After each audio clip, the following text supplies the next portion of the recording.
పురాణం 12వ అధ్యాయం నదీ స్నాన ఫలము. వశిష్ఠ మహర్షి వద్ద నుండి అనేక పుణ్యపురుషుల చరిత్రలను మాఘమాస స్నాన మహిమను విన్న దిలీప మహారాజు, మహర్షి, మీ దయ వలన తెలియని విషయములెన్నింటినో తెలుసుకొని కృతార్థుడనైతిని.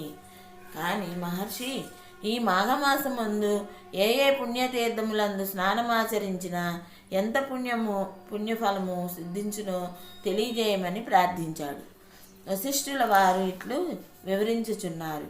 ఓ దిలీప మహారాజా, మాఘమాసంలో నదీ స్నానము చేయుట మిక్కిలి పుణ్యదాయకులు.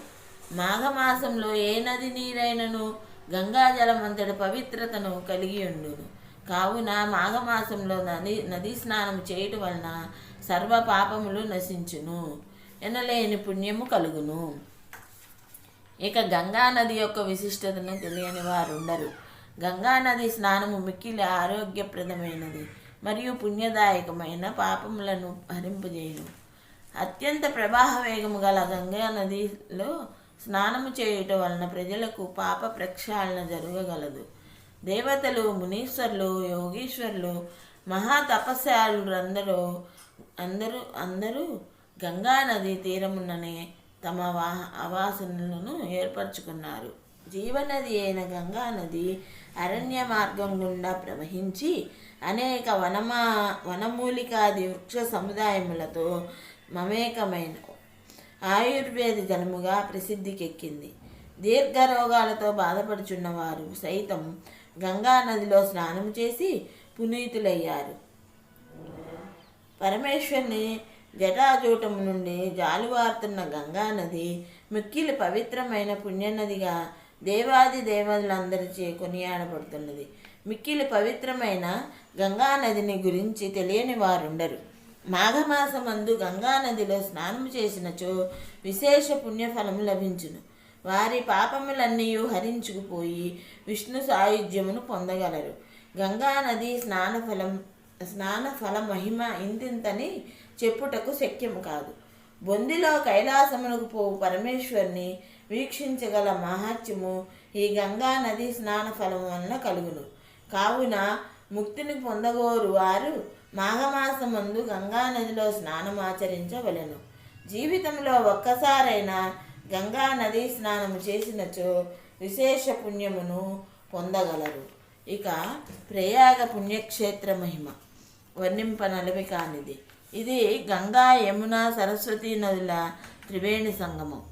మాఘమాసమందు త్రివేణి సంగమంలో స్నానమాచరించి మాఘమాస వ్రతమును పూజలు చేసి దాన ధర్మాది కార్యక్రమములు చేసినచో వారు నేరుగా విష్ణు సాయుధ్యమును చేరుదురనుటలో సందేహము లేదు.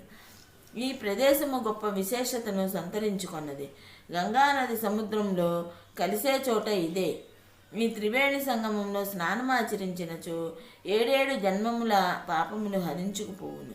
మాఘమాసమందు త్రివేణి సంగమంలో నదీ స్నానము చేసి వ్రత పూజలు, దాన ధర్మాది కార్యములు చేసి విష్ణు దేవాలయములు, శివాలయములు, ప్రసిద్ధి దేవాలయములు ఇత్యాదులను దర్శించినచో విశేష పుణ్యఫలము లభించును.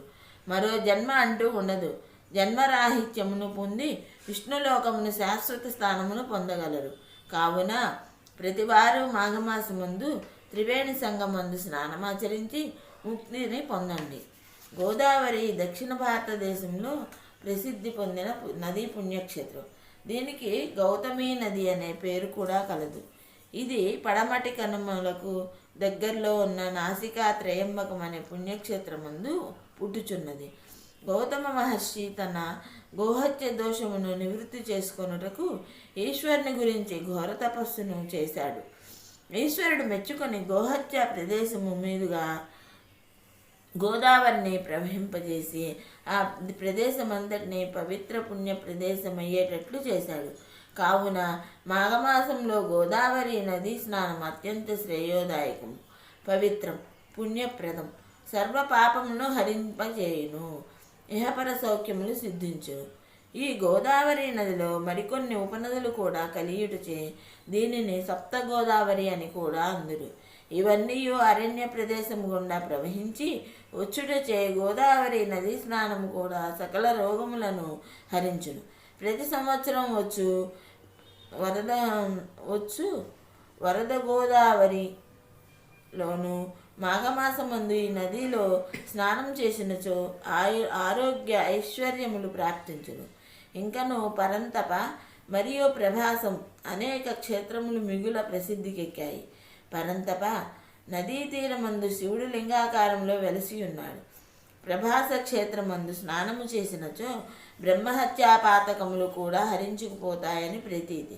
దీనికి నిదర్శనగా ఈ క్రింది వృత్తాంతము చేయబడింది.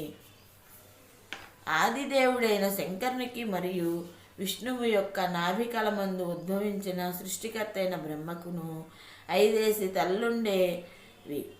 అందుచేతనే వారిద్దరిని పంచముఖేశ్వరుడనియు పంచముఖ బ్రహ్మయ్యనియు పేరుతో పిలుస్తారు. ఒకనాడు ఈశ్వరునికి బ్రహ్మకును వాగ్యుద్ధం జరిగింది. నాకు 5 తలలున్నాయి కావున నేనే గొప్పవాణ్ణి అని గొప్పయని శంకరుడును వాదించి కొనసాగారు. అది చిలికి గాలివాన వలె పరిణమించి ఇద్దరు ఘోర యుద్ధానికి దిగారు. శంకరుడు కోపాన్ని అణుచుకోలేక తన త్రిశూలంతో బ్రహ్మ యొక్క 5వ తలను నరికేశాడు. అప్పటి నుండి బ్రహ్మ చతుర్ముఖ బ్రహ్మయ్య అయినాడు. కానీ శివునికి మాత్రం బ్రహ్మహత్యా దోషం అంటుకుంది. బ్రహ్మహత్యా దోషం అంటుకున్న శివుడు భయపడి ఈ దోషం ఎట్లు నివారణ అవుతుందోనని బ్రహ్మతలను చేతపట్టుకొని ముల్లోకములు తిరగసాగాడు. అలా తిరుగుతూ ఉండగా క్రమంగా శివుని చేతిలోనే బ్రహ్మతల ఎగిరిపోయి కపాలం అంటే పుర్రెగా మారిపోయింది. శివుణ్ణి ఆదరించటానికి ఎవరూ ముందుకు రాలేదు. చేసేది లేక శివుడు ఆ కపాలంతోనే భిక్షను స్వీకరిస్తూ భూలోకానికి చేరుకున్నాడు. శివుడు అత్యంత తేజోమయి సౌందర్యవంతుడు, మిక్కిలి అందగాడు.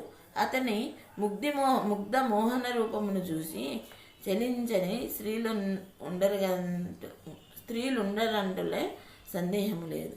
భూలోకంలో భిక్షాందేహి అంటూ శివుడట్లు భిక్షాటన చేస్తుండగా భిక్ష వేసే స్త్రీలందరూ అతని సౌందర్యమునకు లోబడి ఆదమరిచిపోయేవారు. తమ స్త్రీలందరూ జగన్మోహనాకారుడైన భిక్షకుని వెంటపడటం వలన మునీశ్వరులకు తపస్యాలకు కోపం వచ్చింది. తమ భార్యలందరూ శివుని వెంటపోవటం సహించలేకపోయారు. వారి కోపం తారాస్థాయికి చేరింది. వెంటనే ఎవడీ భిక్షకుడు తమ భార్యలను సహితం వశపరుచుకొను, ఈతనికి పురుషత్వం నశించుగాక అని శపించారు. అంతే, భిక్షాటన చేస్తున్న శివుని యొక్క లింగం కింద పడిపోయింది. అసలే బ్రహ్మహత్యా దోషంతో కుమిలిపోతున్న శివుడు చేయునది లేక ఆ లింగమందే ఐక్యమైపోయాడు. శివుడు లింగాకారంలో ఐక్యమవటంతో దానికి ఎనలేని తేజస్సు వచ్చి మిక్కిలి కాంతివంతంగా ప్రకాశింపసాగింది. అమిత తేజవంతముగా ప్రకాశించుతున్న ఆ లింగమును దాని భయంకర తేజస్సును చూడలేక బ్రహ్మ విష్ణులు ఏతంచి ఓంకారేశ్వరిని ఓదార్చి ప్రయాగ క్షేత్రమునకు తీసుకొని వచ్చి స్నానాది దాన ధర్మాది కృత్యములను గావించి అతని బ్రహ్మహత్యా పాతకమును పోగొట్టిరి. భూలోకమందు భక్తులందరూ లింగాకారమందే ఐక్యమై ఉన్న శివుణ్ణి పూజించి కైలాస ప్రాప్తి నొందసాగారు. శివుడంతటి వాడే తన బ్రహ్మహత్యా పాతకమును బాపుకొనుటకు ప్రయాగ క్షేత్రముందు స్నానమాడి పూజా పునస్కారాలు దాన ధర్మాది సకృత్యములు నిర్వర్తించాడు. కావున ప్రయాగ క్షేత్రము అత్యంత పుణ్యప్రదమైంది. ఇక్కడి త్రివేణి సంగమందు స్నానమాచరించినచో సర్వ పాపములు హరించుకుపోవుననుటకు పై వృత్తాంతమే నిదర్శనము. మాఘపురాణం 12వ అధ్యాయం సమాప్తం.